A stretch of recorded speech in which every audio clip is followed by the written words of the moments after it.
Hey guys, what's up? This is Mel, and I'm here to talk about the Vampire Diaries. This time, episode 708, titled Hold Me, Thrill Me, Kiss Me, Kill Me. And it premiered on Thursday, December 3rd, 2015 on the CW. And it's very surprising events happened in this episode for sure. I'm still surprised that it happened the way it did. But before we begin, just a reminder, if you haven't seen the episode, go watch that first. I really suggest that you go watch that first before you watch my spoiler video on my own thoughts, opinions, and my overall take of the episode. You really need to experience your own emotions before you have a little sneak peek of what I felt. With that said, let me get a 10-minute clock and let's get started. So what is something new that we learned in this episode? This episode was focused on killing Julian. Nothing new there.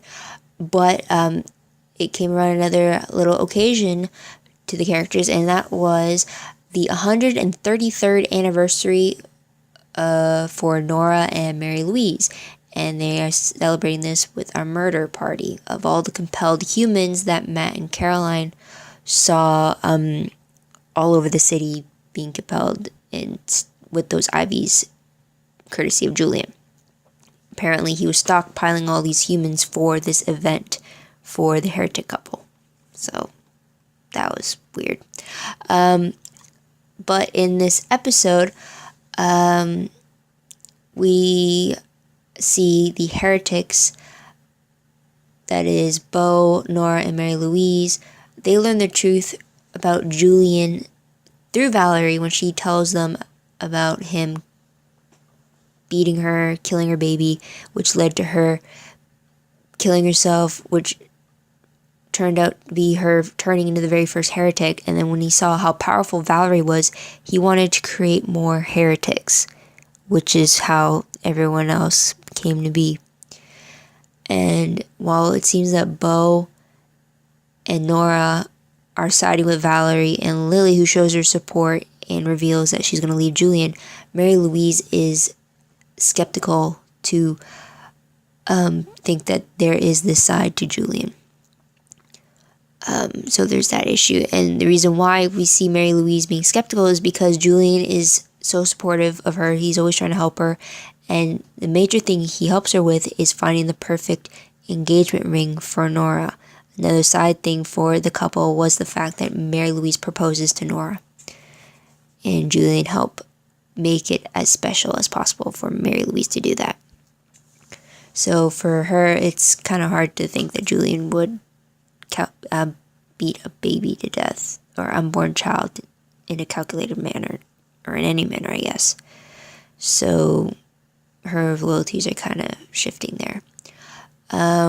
But during the whole fallout with Julian, eventually he makes Lily decide between her two children, between Damon and Valerie, when Mary Louise surprises them by taking Julian's side and manages to knock him out so that Julian could put this plan in motion.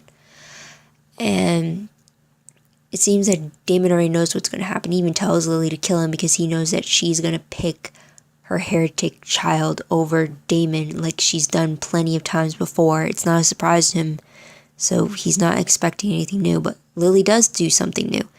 She picks both her kids, and she does that by staking herself, thinking that she and Julian are still linked.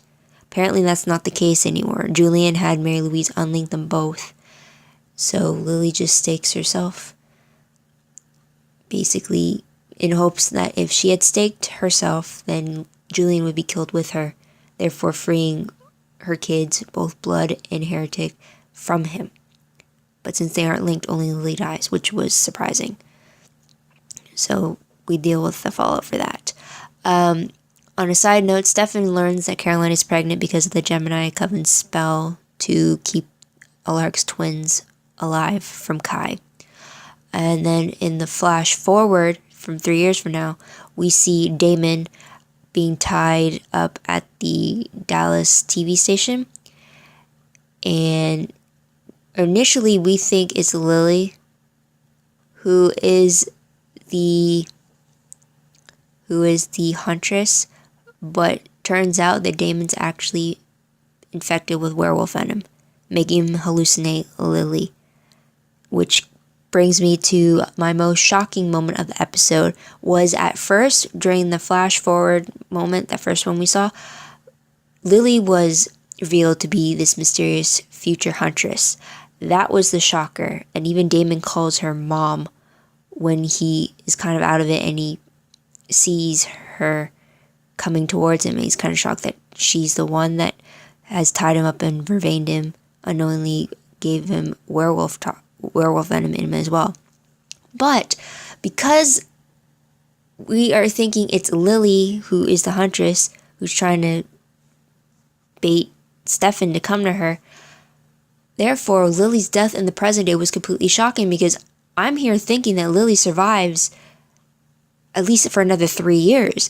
So when she dies in the present day, I'm like, what the hell? What happened to the hunter and like in the future? But it turns out, because of the werewolf toxin in Damon's blood that we found out in the second flash forward portion, Damon is hallucinating the hunter as his mother, and the huntress knows that Lily has been dead for some time now. So apparently she's acknowledgeable of the Salvatore history. Don't know to what point, but yeah, so that's probably my shocker, the fact that I thought Lily was a huntress, which is what I was supposed to believe in the first part, and then Lily's death kind of threw that all out the window. So yeah. So top 3 favorite moments. First one has to be that greenhouse setting when Beau, Nora, Mary Louise, Valerie, and Lily. That scene right there when Valerie is telling the truth about what Julian did to her, and just seeing the reaction to Beau and Nora accepting Valerie and showing their support and being there for her and Lily and wanting to get rid of Julian. I really liked this side of the heretic family. I definitely would have loved to see them come together like this even more, but apparently that's not the case anymore. It was just very nice to see them like this. Next favorite moment has to be Damon and Stefan teaming up against Julian. They worked as a team to incapacitate him, since they couldn't kill him at the moment. So I really like that they're teaming up and working together. And they were also showing restraint too, because it's not like they could, because they both want to kill him immediately, but because Lily is linked, they have to wait. So they showed great restraint too, in not giving the final hit to Julian and ending it all. Although Damon wanted to, whether Lily was linked or not. So another favorite moment was actually the proposal between Mary Louise and Nora. I thought it was beautiful. I thought it was very sweet, and it was a bright, shining moment for them until Valerie interrupted. But that's the end of the story. But I really liked how that happened. Nora was reading poetry that she used to read repeatedly throughout their 133 years together, and then Mary Louise pops the question. So it was really beautiful, and the setting was just fantastic. Top 3 peeved moments. First one, Julian's reaction to Lily's death truly has me confused, because I am under the impression that Julian was only using Lily, in that he had an ulterior motive and everything, but his reaction to Lily's death, in the form of him destroying the boarding house, it truly showed him being torn up with her loss. So I'm more confused than ever if he actually cared about her or not, unless he's putting on a show.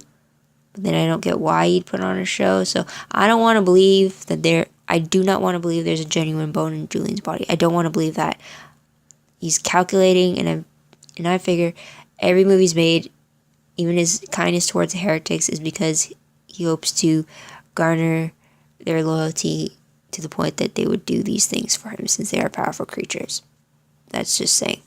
Another peeve moment has to be that Mary Louise helped Julian, basically going against Nora. I mean, she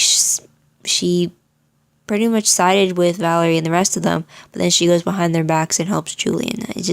It annoyed me. I get why she'd be confused, but if your own fiance has issues, then like shouldn't that be a warning flag or something? Because you're supposed to trust the person you just asked to marry you, right?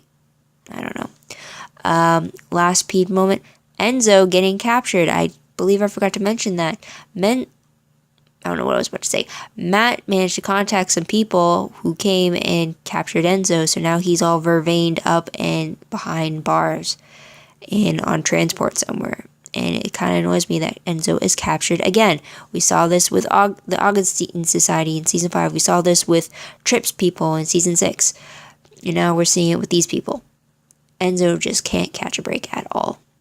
So what was the most surprising thing? Or what's the one thing I remember most about this episode? Lily's death, for sure. So moving on, random questions. First one, where are Bonnie and Alark? There's my timer. I mean, now that we know for sure that Caroline is pregnant with Alark's twins with Joe, doesn't that mean that Alark should be like glued to Caroline's side, worrying, fretting over these twins? And yet he's nowhere to be seen in this episode. The last time we saw him was when they had confirmation with the ultrasound. That was it. And then no clue where Bonnie went after, because the last time we saw her, she just learned about the Phoenix Stone's connection to that sword they had found in Oscar's car. So, where was Bonnie? And next question. Who did Matt give Enzo over to? Initially, I thought Matt and Jeremy were involved. I thought that's who he called in for help. But turns out not to be the case. So, maybe I'm wrong now. Maybe I'm right somewhere down the line. But do we have any hint of who these people are? They're probably the people that the lead that Matt went to go find the previous episode when he was mad at Bonnie. Next question. How do you think Enzo will react to the news that Lily is dead only hours after he kissed her so passionately in that library? He's not going to find out for a while since he is captured, but I don't think he's going to react very well. And who is he going to get mad at, too? Julian, maybe? Because technically Lily killed herself. So that's going to be troublesome for Enzo. Wonder how he's going to deal with that. Next question. If Damon needs Klaus's blood to survive in the the future flash forward stuff, then does that mean that we may get to see Klaus in the future? And if that's the case, does that mean Klaus survives past this prophecy deal that's happening on the originals? I hope we see Klaus in the flash forward, or we have a mention of him, because they definitely need Klaus's blood to save Damon. Because I don't think they stockpiled up on his blood like Marcel did back on the originals this week. Next question. The biggest question of all would have to be, who is this mysterious future huntress? She definitely knows her Salvatore history, and I just had this crazy thought. What if it is Sarah Salvatore? It's probably not. It's just crazy thinking, what if it was? And she has a beef against Stefan, who essentially kind of compelled her and all that. So, who knows? No clue. We definitely know it's a woman. We definitely hear her speak at the very end. And I think we saw a blurred glimpse of her. I think she had blonde hair, maybe. I'd have to go double check. But who is this character, and have we met her in the present day yet? I can't wait for that. So predictions quickly. I saw the 709 promo. The extended promo is now up even, and we see Stefan and Damon celebrating Christmas with many dead Santas somehow. So there's that. We get to see a very pregnant Caroline, which I'm kind of surprised she's already showing so much at this point in the timeline. And yeah, some stabbing, some attacks. It's very quick flashes of stuff in the promo, so it's hard to catch it all. But one thing that's very hard to miss is the fact that Damon is drinking out of a reindeer cup, a cartoon reindeer cup. I thought that was funny. So based off the synopsis, though, for 709, apparently Bonnie and Nora are going to become friends at a charity event. Apparently, Olarg is going to worry about Caroline's pregnancy affecting her more than she's letting on. Maybe it's a whole rapid thing, or maybe the fact it's twins and it's rapidly or something. I don't know. And then apparently Damon and Stefan are searching for Julian outside of Mystic Falls, while they are also at odds with each other. That could be because of the way they each handled Lily's death. Maybe one not approving of the other, maybe. I don't know. Okay, so predictions overall, I still think that someone is going to be sucked into the Phoenix Stone, and we're going to have to deal with that issue and see possibly what's inside or what happens when you are inside the Phoenix Stone, or what needs to be done in order to bring you back or to get you stuck. And I still think we're going to see that full process. Next question, or not question, next prediction overall, I think the group that Matt turned Enzo over to are connected to Jeremy and Tyler somehow. Maybe they're fellow hunters they met. Maybe they're the ones who helped train Jeremy and Tyler, or maybe they're like part of some hunter network or something. They definitely know their stuff. But if that's the case, I do hope we see Jeremy and Tyler in the future. Or not in the future, in the present day at some point. Next prediction.